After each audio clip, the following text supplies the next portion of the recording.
સુરતના ગ્રામ્ય વિસ્તારમાં ધોધમાર વરસાદ વરસ્યો છે, જેમાં કામરેજ સહિત આ વિસ્તારમાં વરસાદ વરસ્યો। ભારે પવન સાથે સુરતના ગ્રામ્ય વિસ્તારમાં ધોધમાર વરસાદની શરૂઆત।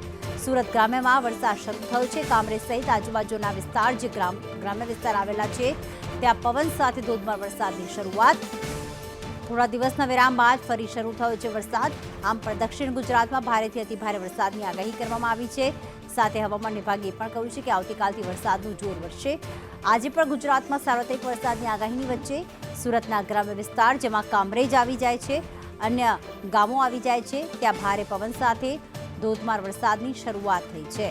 તો ભારે પવન પણ ફૂંકાયો, ત્યારબાદ વરસાદની શરૂઆત થઈ। થોડા દિવસના વિરામ બાદ ફરી એકવાર સુરતના ગ્રામ્ય વિસ્તારમાં મેઘરાજાએ એન્ટ્રી કરી છે।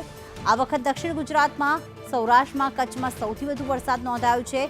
એવામાં પણ દક્ષિણ ગુજરાતના વલસાડ, નવસારી, સુરત, તાપી આ બધા જ જિલ્લા એવા છે કે જ્યાં ધોધમાર વરસાદ વરસ્યો હતો। ત્યારે આજે સુરત ગ્રામ્યમાં વધુ એક વખત વરસાદની શરૂઆત।